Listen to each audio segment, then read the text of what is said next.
حضرت مولا علی شیر خدا کرم اللہ تعالی وجہ الکریم سے کسی بندے نے پوچھا حضور آپ ہر میدان میں کامیاب کیوں رہتے ہیں؟ فرمانے لگے جیت ہار تو رب کریم کے دست قدرت میں ہے، لیکن جب میں اترتا ہوں نا میدان میں تو میں دشمن دیکھ کے پہلے ہی فیصلہ کر لیتا ہوں کہ میں نے اس کے پیٹ میں خنجر مارنا ہے کہ گلے پہ، میں جیتنے کے لیے میدان میں اترتا ہوں۔ تو آپ دیکھ لینا دیواریں ہلتی رہتی ہیں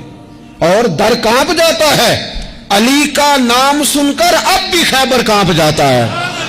کیوں کہ کہتے ہیں میں ذہن بنا لیتا ہوں کہ میں اسے کاٹ کے لاؤں گا، میں ڈرتا اور سہمتا ہوا میدان میں نہیں اترتا۔ میدان میں جب انسان اترتا ہے نا تو اسے ایک بات اپنے ذہن میں رکھنی چاہیے کہ جیت اور ہار یہ اللہ تعالیٰ کے دست قدرت میں ہے، لیکن جب وہ لڑے تو جیتنے کے لیے لڑے۔ ہمارے ہاں نا بہت سارے لوگ لڑنے سے پہلے ہی ہارے ہوئے ہوتے ہیں،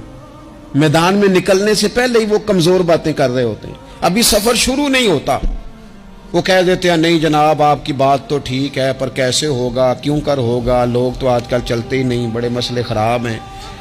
اور پھر کچھ لوگ ایسے ہیں جن کی باتیں سن کر بندے بیک گیئر لگا لیتے ہیں، اور میں نے دیکھا باتیں کرنے والے وہیں رہتے ہیں اور کام کرنے والے کہاں سے کہاں چلے جاتے ہیں۔ یہ یقینی نہیں کہ جیتیں گے، لیکن جب میدان میں اترے نا تو پھر ہمیشہ جیتنے کے لیے اترے۔ کوشش کریں کہ میں نے اس انداز میں نکلنا ہے کہ میں نے نہ جیتنا ہے